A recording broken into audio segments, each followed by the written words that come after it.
I need your light next to mine, because we amplify each other's light. And that's how I wanted to start this today, because I call everyone in my field star stuffs.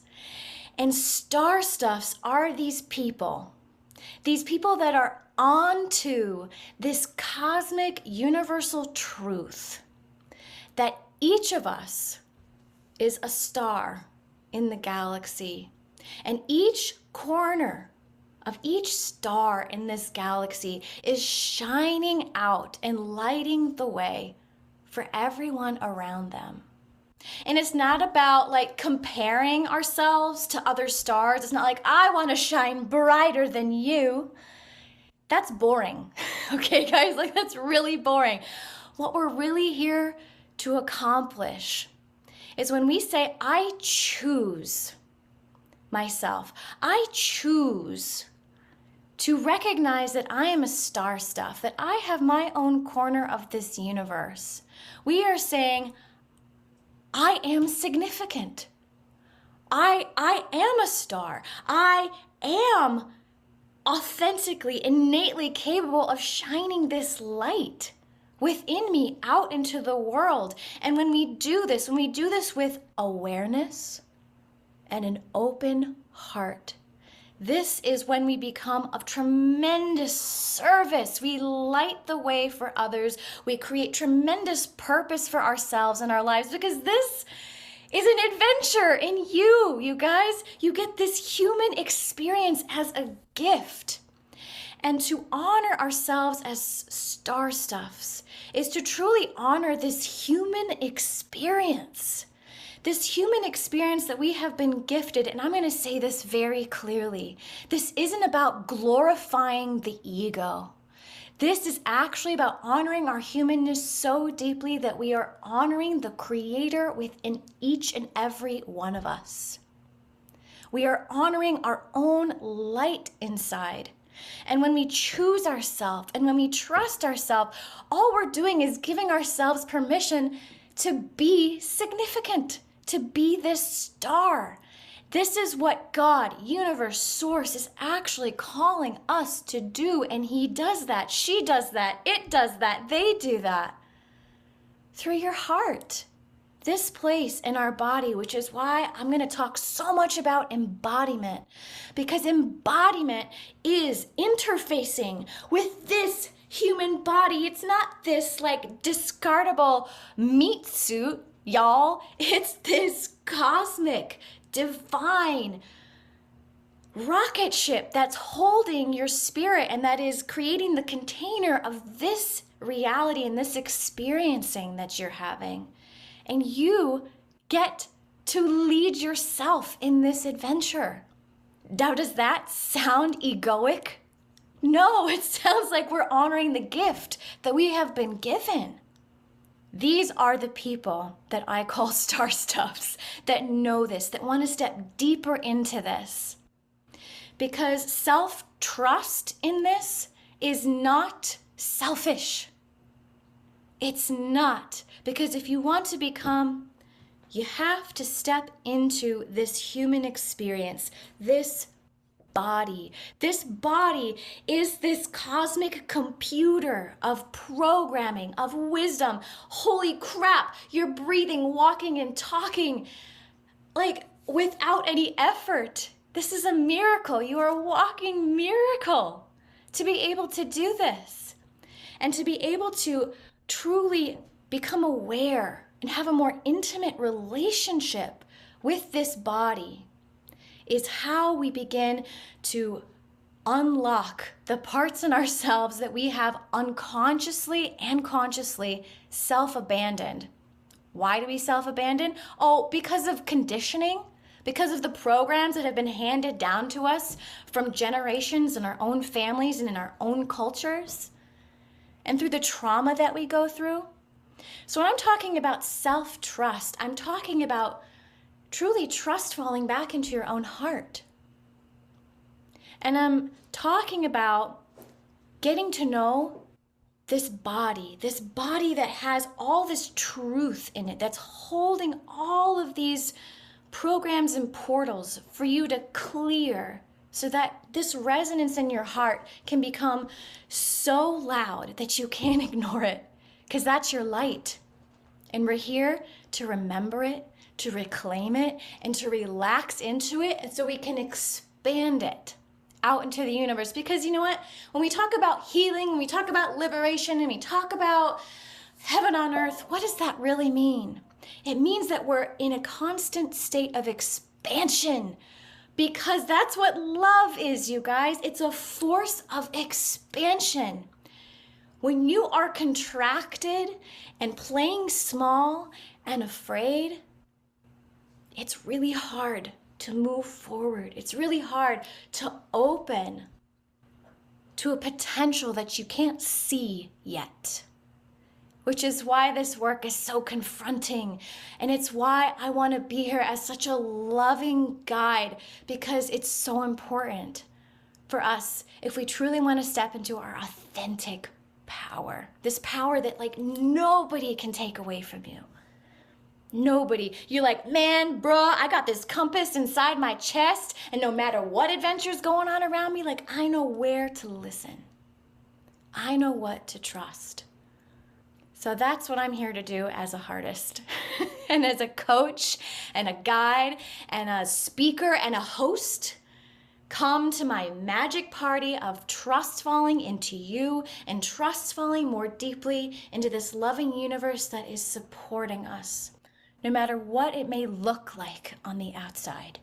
Like, I'm really stepping more into my heartistry, my background. Like, I did theater from the age of 5, and I went to school for musical theater and directing, and like I lived in LA, and I was an actress, and I had an agent, and I was working, and I stand up, and I did burlesque, and I did improv, and I did directing, and all these things. I was always a very highly creative person. And then I went into this whole like 10 years of spiritual awakening and deep healing and, you know, certifications and this or that, and a lot of my own self-healing.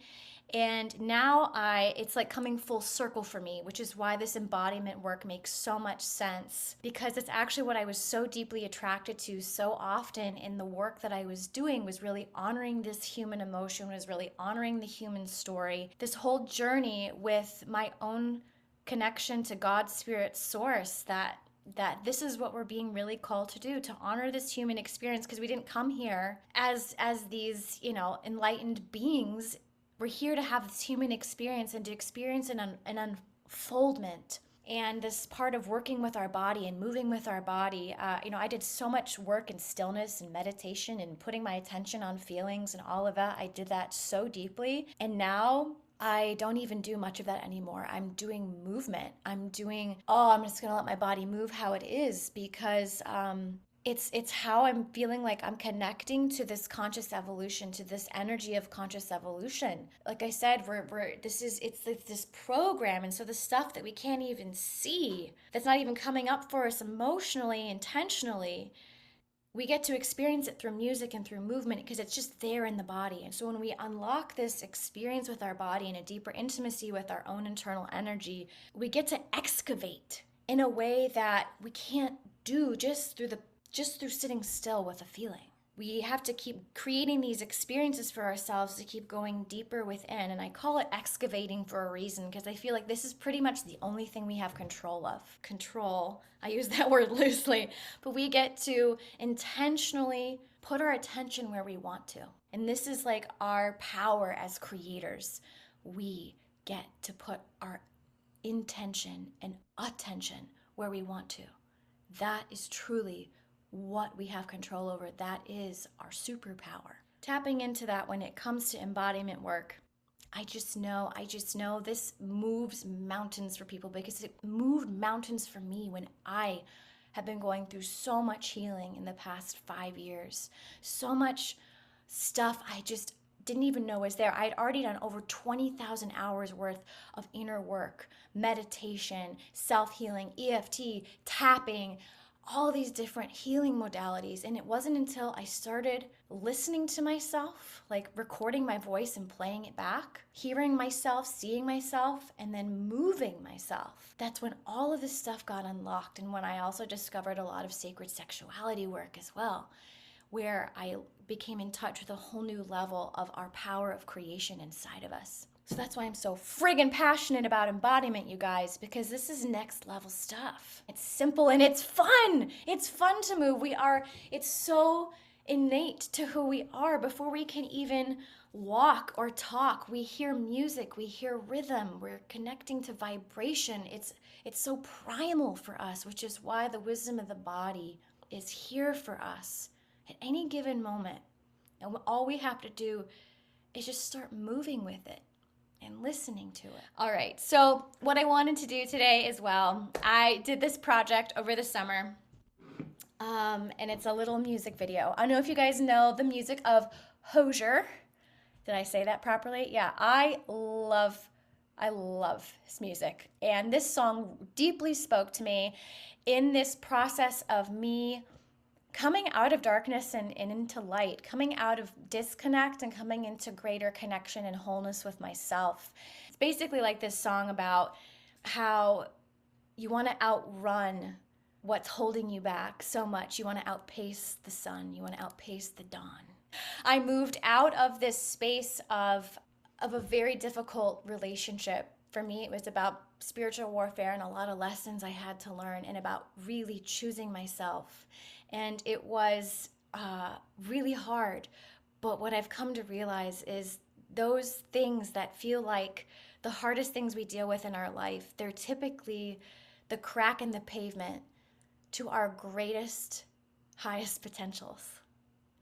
Isn't that wild? It's always that paradox. I've always found that paradox in my life. So that's what this little music video is about. I had so much fun making that. It was me, my mom, and a tripod.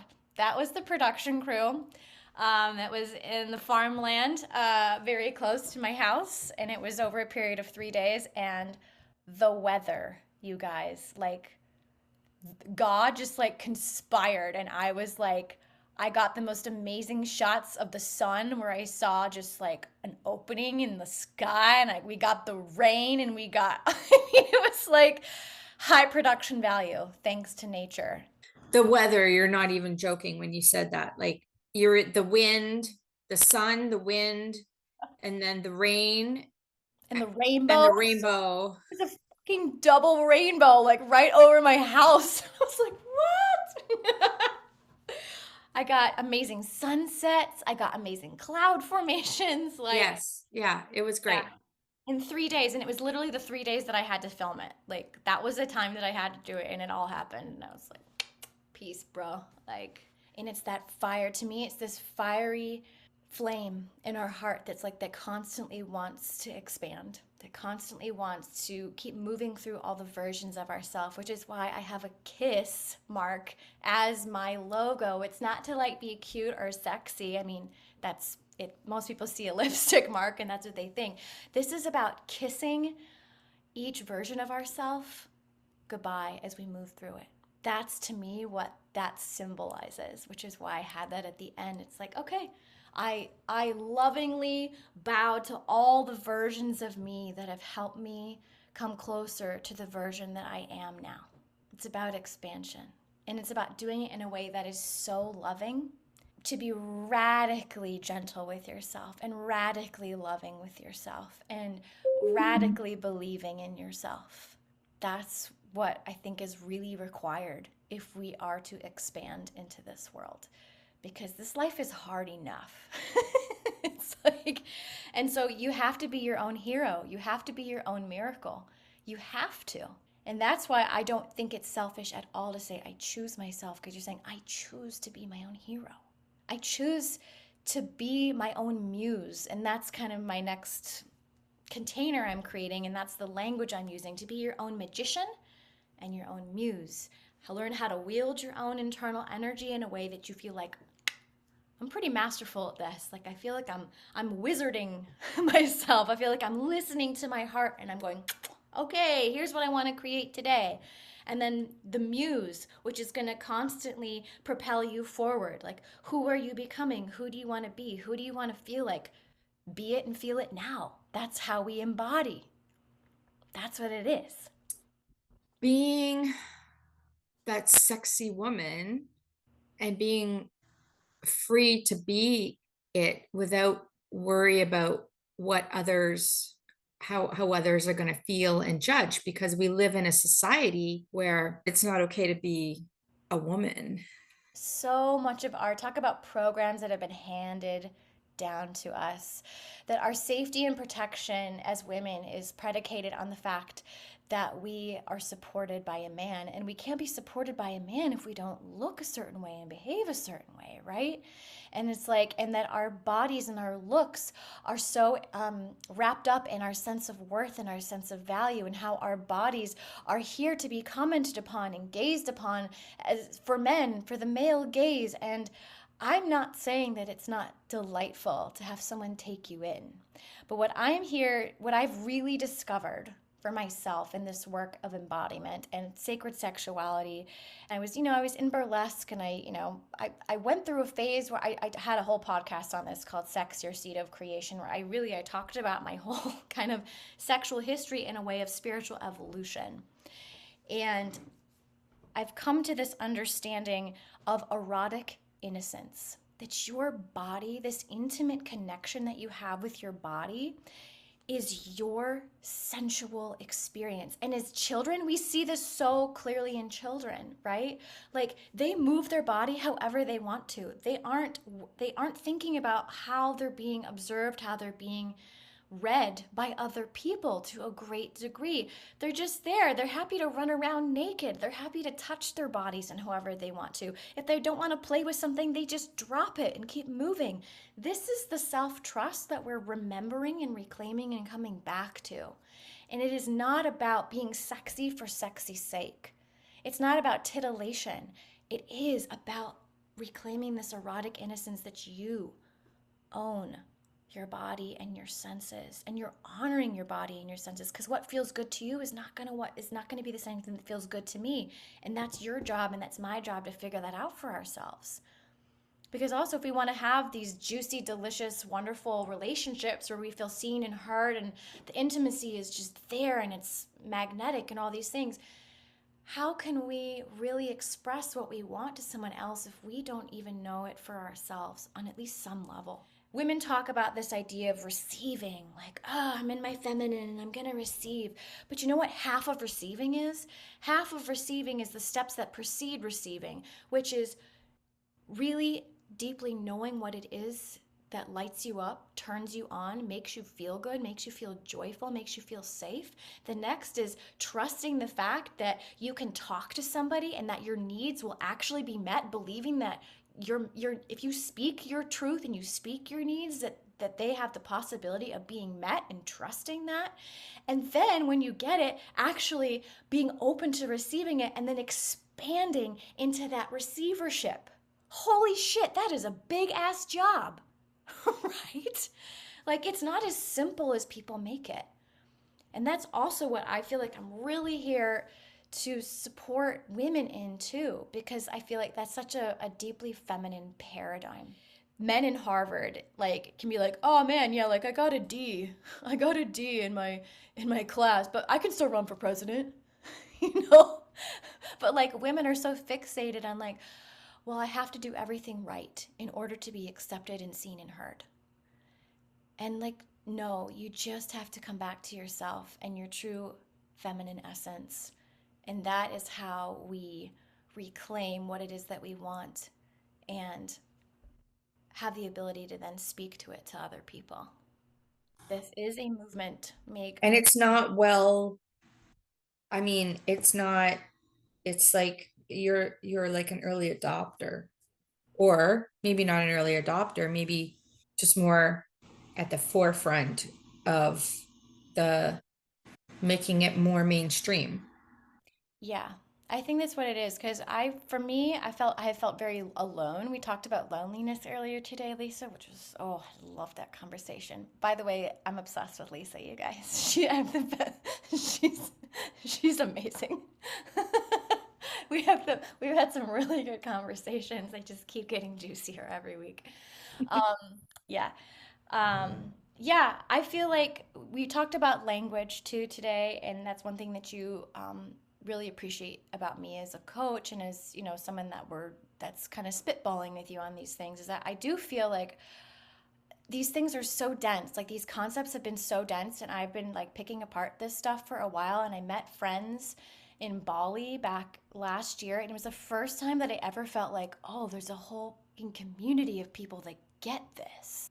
And then you just start being affirmed more on like what your body is telling you, what your intuition is telling you, and what you know, I've been asking for truth, you know, praying to God for truth for 13 years every day.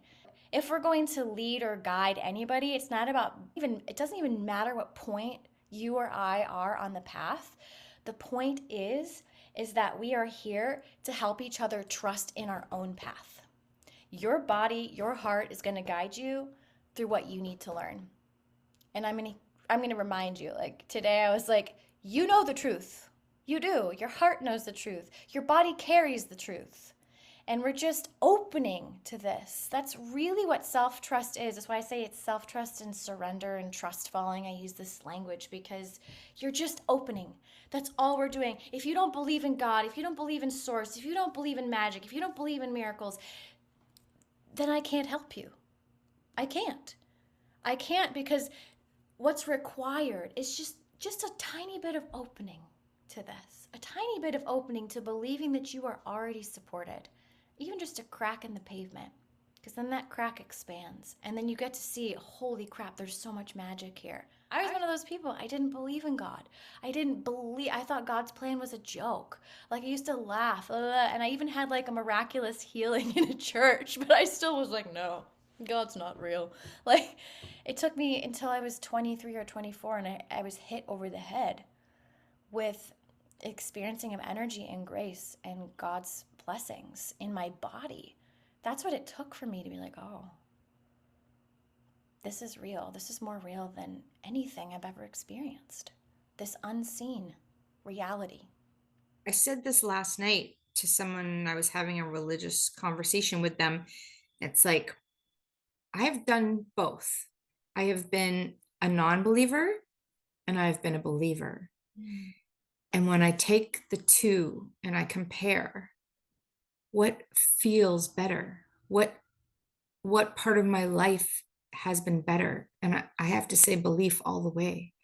There is no greater sense of love and joy and support than believing Yeah.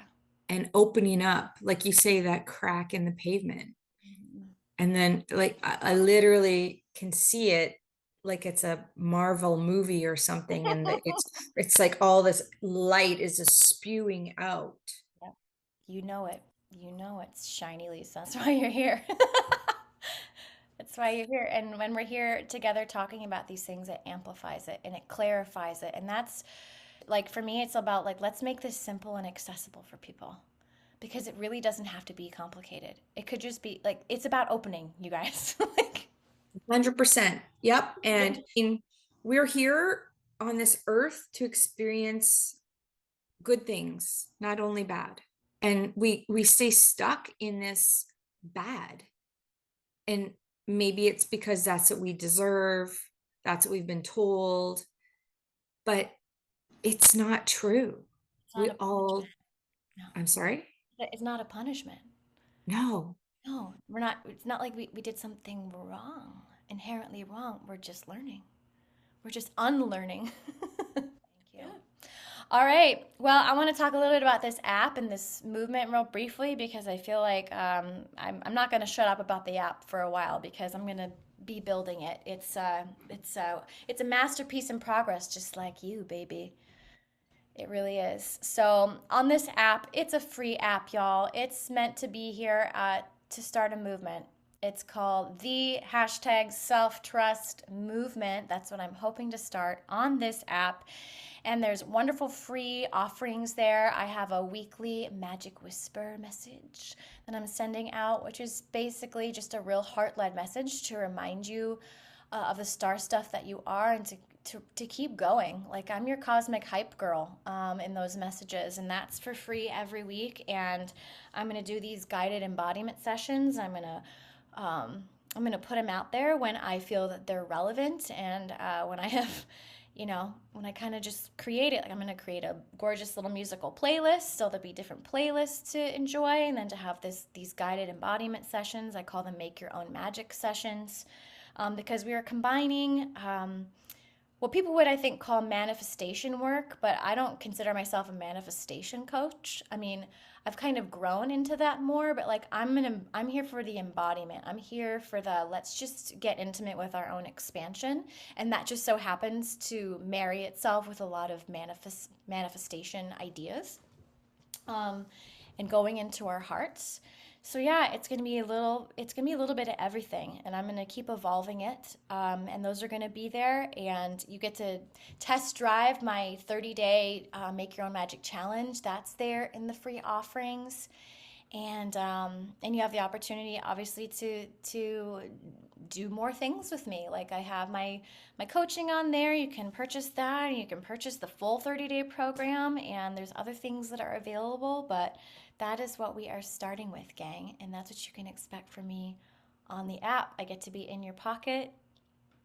It's fun. I'm really, like, I love this idea of an app. I love how unbelievably just simple it is, and I can concentrate my whole community there. Oh, and I think I'm gonna have kind of like monthly live calls too with different people, and I'll have all my podcasts there. I have 3 podcasts right now. One is a short form interview called Lightning Round.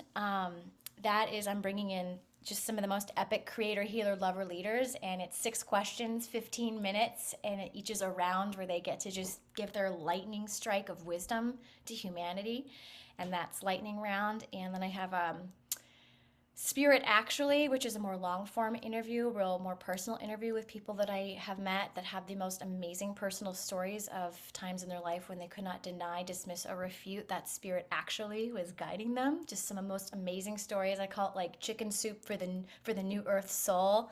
Some wonderful, beautiful stories. And then I have my the Ash Creator Being podcast, which is my hardest playground. It's me giving a little bit of a talk about these concepts, and then I do a little bit of performance entertainment aspect, bring that flavor in there, and then I finish with a wonderful guided practice, and it's all woven into about 45 minutes to an hour podcast. So that's what's also on my app if you want to find it there, or on Spotify, all in one list, baby. I think there's like 17 or 18 podcasts out right now, and I'm just going to keep building them. So that's what you can find on the app, my friends. And my website's got a whole makeover, so you can check out what I'm about and my method and who I am and all the things on my website too. ashcreatorbeing.com.